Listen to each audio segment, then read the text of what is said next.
ఢిల్లీలో బీజేపీ విజయభేరి మోగించింది. కమలనాథుల దెబ్బకు ఆప్ తేలిపోయింది. ఆప్ అగ్రనేతలు ఓటమి పాలయ్యారు. సీఎం అతీషి మినహా అగ్రనేతలంతా ఓటమి పాలయ్యారు. కల్కాజీలో ఢిల్లీ సీఎం అతీషి విజయం సాధించారు. జైలుకు వెళ్ళొచ్చినటువంటి ఆప్ ముగ్గురు నేతలు ఓటమి పాలయ్యారు. కేజ్రీవాల్, మనీష్ సిసోడియా, సత్యేంద్ర కుమార్ జైన్ ఇక పరాజయం పాలయ్యారు. ఢిల్లీలో ఆప్ అవినీతిపై సిట్ వేస్తామని బీజేపీ ప్రకటించింది. సచివాలయంలోని ఒక్క ఫైల్ కూడా బయటకు వెళ్లకుండా చూడాలని లెఫ్టినెంట్ గవర్నర్ అధికారులని ఆదేశించారు. ఇక మరోవైపు ఢిల్లీ సీఎం ఎంపికపై బీజేపీ అధిష్టానం ఫోకస్ చేసింది. కేంద్ర మంత్రి అమిత్ షాతో పర్వేష్ సాహిబ్ సింగ్ వర్మ భేటీ అయ్యారు. ఢిల్లీ సీఎం ఎంపికపై చర్చించారు. మరిన్ని వివరాల్ని ఫీల్డ్ రిపోర్ట్ ద్వారా మా నేషనల్ బ్యూరో చీఫ్ కళా అందిస్తారు. కళా, ఓవర్ టు యు.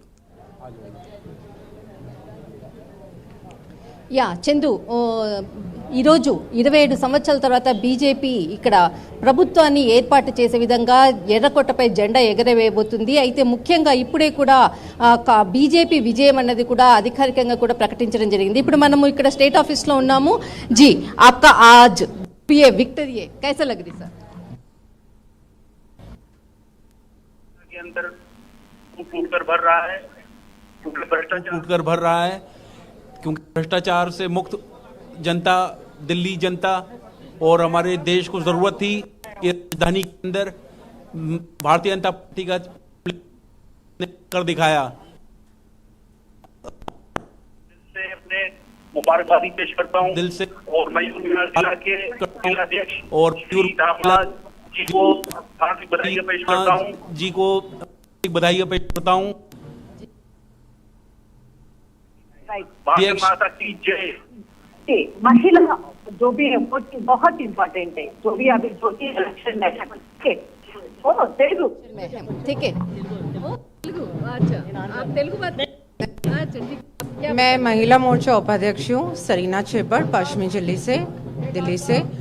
और जो भारतीय जनता पार्टी है वो एक जागृत पार्टी है और इन 11 सालों में केजरीवाल जी ने कहते ना दिल्ली की जनता के लिए कुछ नहीं करा। जो उन्होंने वादे बोले उन वादों पे वो खड़े नहीं उतरे। और अब महिला शक्ति ने, जो महिलाएं थी, उन्होंने ये ठान लिया था कि अब इस बारी हमने बदलाव लाने बा।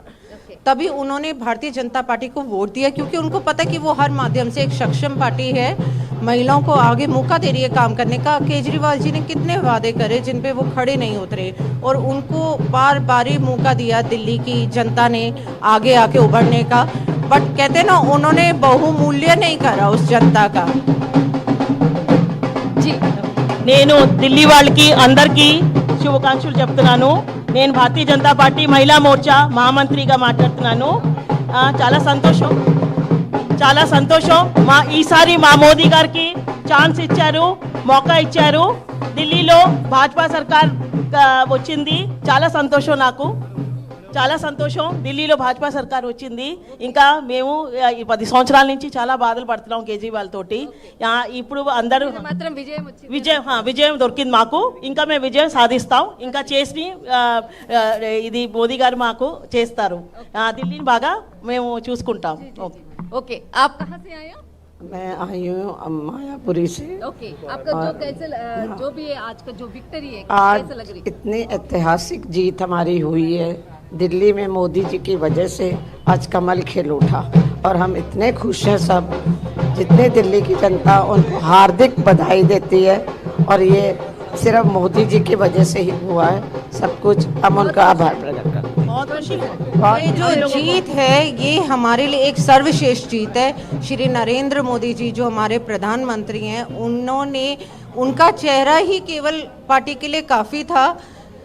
भारतीय जनता पार्टी अपने आप में इतनी सक्षम पार्टी है क्योंकि उन्होंने निचले वर्ग से लेके ऊपर के वर्ग तक काम करा है नरेंद्र मोदी जी ने। लोग कहते हैं कि भारतीय जनता पार्टी जो है, काफ़ी आरोप भी हमारी पार्टी पे लगाए गए कि हम खरीद रहे हैं। तो जब 11 साल से आपकी पार्टी आ रही थी तब आपने ये आवाज़ क्यों नहीं उठाई कि पार्टी को खरीदा गया? तब भाजपा ने क्यों नहीं बोला कि आपने पार्टी को खरीदा है? क्योंकि भाजपा को भी उस समय लग रहा था कि शायद जो हैं ये कुछ अच्छा करने के लिए आ रहे हैं आम आदमी पार्टी वाले, लेकिन इन्होंने भ्रष्टाचार की हद कर दी थी। स्वाति मालीवान जो इन्हीं के यहाँ की थी, उनको औरत होने के बावजूद उनके साथ इतना दुष्ट व्यवहार करा, उनको मारा गया और वो भी केजरीवाल जी के घर के अंदर, और जो कि बहुत एक गलत बात है। और मोदी जी हर औरत को सक्षम कर रहे हैं, भारतीय नारी को इतना सक्षम कर रहे हैं कि आज जब हम घर से बाहर निकलते हैं हम इतना सुरक्षित महसूस करते हैं। और ऐसा नहीं है, जितनी मातृशक्ति को मैंने अपने साथ जोड़ा है, जो स्लम एरियाज की हैं उनको रोजगार मिला है, उनको काम करने के लिए मिला है। आज जो नरेंद्र मोदी जी ने एक ट्वीट दिया था, जो आज का जो 27 ईयर्स का ये जीत है ना, कार्यकर्ता का है, हमारा सब कुछ है। आपको पता है अयोध्या मंदिर की, अयोध्या का जो राम जी की मूर्ति की स्थापना श्री नरेंद्र मोदी जी ने करे। कहते हैं ना, श्री रामचंद्र जी वनवास के बाद अयोध्या वापस लौटे थे, तो आज दिल्ली में भी भाजपा वापस लौटी है इतने साल के वनवास के बाद। जी नमस्कार जी, आपका नमस्कार, सुरेश शर्मा फ्रॉम हिमाचल प्रदेश। हाँ, हिमाचल से हूँ। बड़ी खुशी की बात है जो यहाँ पर दिल्ली में जो आपदा का जो अंत हुआ है और भाजपा को जो पूर्ण बहुमत मिला है, उसके लिए सभी प्रदेशवासियों को, देशवासियों को हार्दिक शुभकामनाएं और बहुत बहुत साधुवाद। क्योंकि जो जिस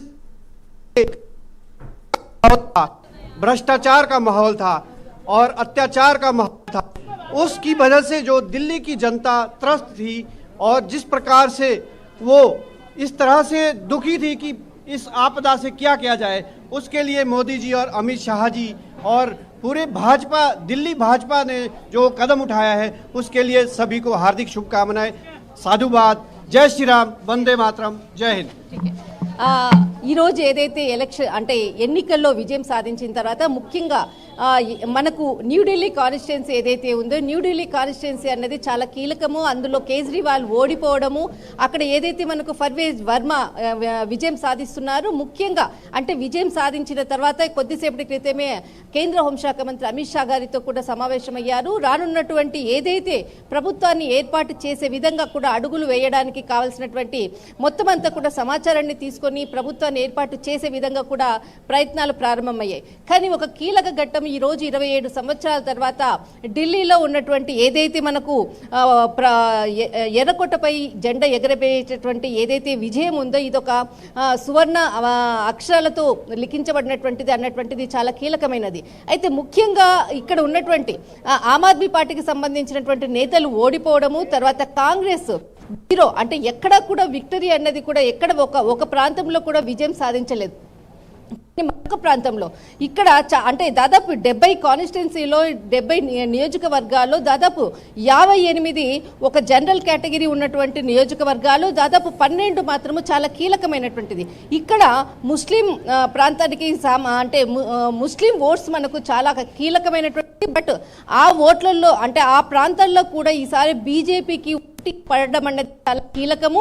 ఈ మహిళలు అంటే అక్కడ ఉన్నటువంటి మహిళల ఓటింగే ఇక్కడ ఈరోజు బీజేపీ ప్రభుత్వానికి విజయానికి సాధించడానికి కీలకం అనేసి మనకి రాజకీయ విశ్లేషకులు చెప్తున్నారు. అయితే ముఖ్యంగా ఈ ఓటు ఎందుకు మళ్ళింది, అక్కడ ఉన్నటువంటి ముస్లిం మహిళల్లో మార్పు ఎలా వచ్చింది అన్నటువంటి విషయాలపై మాత్రం లోతుగా మనము వెళ్ళి ఉంటుంది. చందు, రైట్ కళ, thank you for the updates.